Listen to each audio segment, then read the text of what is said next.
I see faces everywhere. আর তোমার ছেলে বাবা হয়ে এতটুকু লজ্জা হয় না? হাজারের বেশি সিনেমা অলরেডি করে ফেলেছে মিশা সওদাগর, বাট বরবাদের মতো ক্যারেক্টার এখনো পায়নি।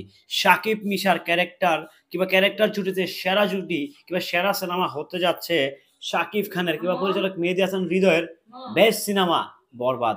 হ্যালো এভরিওয়ান, আসসালামু আলাইকুম। শিমুল আছি আপনাদের সঙ্গে। কেমন আছেন সবাই? আশা করি সবাই খুব ভালো আছেন। আলহামদুলিল্লাহ, আমিও ভালো আছি। বরবাদ শাকিব খানের ইজ এ বিগ ধামাকা, big arrangement, big canvas, big budget সিনেমার নাম হচ্ছে বরবাদ। যে বরবাদ সিনেমার শাকিব খানের সাথে মিশা সওদাগর খুব একটি ভাইটাল ক্যারেক্টার অভিনয় করেছে। সে এতটাই চ্যালেঞ্জ ছুড়ে দিয়েছে যে সে এখন পর্যন্ত 1000+ সিনেমা সে করেছে, বাট এখন পর্যন্ত তার কাছে দেখা কিংবা তার সাথে শাকিব খানের সঙ্গে করা সবচেয়ে সেরা সিনেমার নাম হচ্ছে বরবাদ। মানে একজন আর্টিস্ট কখন কনফিডেন্স সহ কথা বলতে পারে সেটা নিশ্চয়ই আপনাদের জানা খুবই দরকার। দেখেন, মিশা সওদাগর হচ্ছে বাংলাদেশের মোস্ট ভার্সোটাইল অভিনেতা, ভিলেন ক্যারেক্টার যাকে ধরা হয়। সো সে যখন একটা ভিন্ন ডিফারেন্ট ক্যারেক্টারে আসে, সত্যিকার অর্থে সত্যিকার ওইতেই কিন্তু ধরে নেওয়া যাচ্ছে কিংবা বলা যাচ্ছে যে সে একটা দারুণ একটা ক্যারেক্টারে আসছে কিংবা আসতে যাচ্ছে।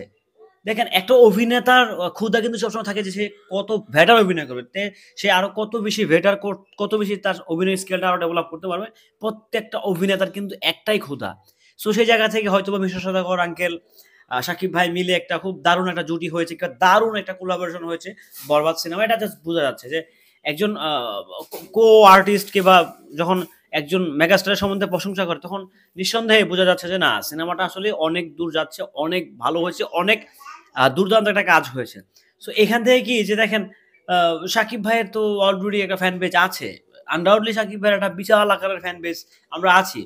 তো তারপরেও মিশা সওদাগরের এত বহসী প্রশংসা, শাকিব খানের এত বহসী প্রশংসা, মেহেদী হাসান হৃদয়ের, তার মানে মিশা ভাই কি মিশা আঙ্কেল যাই বলি না কেন, হোয়াট এভার দ্যাট, উনি ওনার মনের মতো ক্যারেক্টারটাই সিনেমাতে খুঁজে পেয়েছে বরবাদ সিনেমাতে। দেখেন, আমরা আমরা তো আসলে দেখেন বগর বগর করি রুমে বৈশা কিংবা বিভিন্ন প্রডিউসার ডিরেক্টরের ইন্টারভিউ আনি, শেষ আমাদের চ্যাপ্টারটা তো ক্লোজ। হ্যাঁ, বিভিন্ন আর্টিস্টের ইন্টারভিউ আনি, বাট এখন কথা হচ্ছে কি দেখেন, একটা আর্টিস্ট কখন তার ক্ষুধাটা মিঠে, যখন সে তার মনের মতো একটা সে সিনেমা পায়, মনের মতো একটা কাজ পায়, তখনই কিন্তু তার ক্ষুধাটা কিছুটা নিবারণ হয়।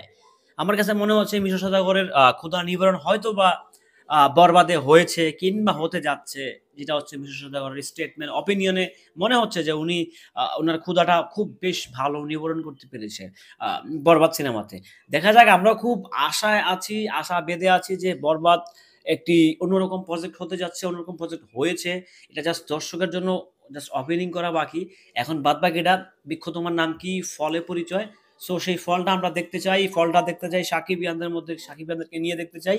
সো সবাই ভালো থাকবেন, সুস্থ থাকবেন। ভিডিওটি কেমন ছিল অবশ্যই কমেন্ট করে জানাবেন। চলছে পবিত্র মাহে রমাদান।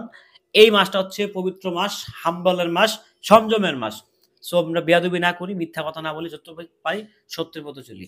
ভালো থাকবেন, সুস্থ থাকবেন। আসসালামু আলাইকুম।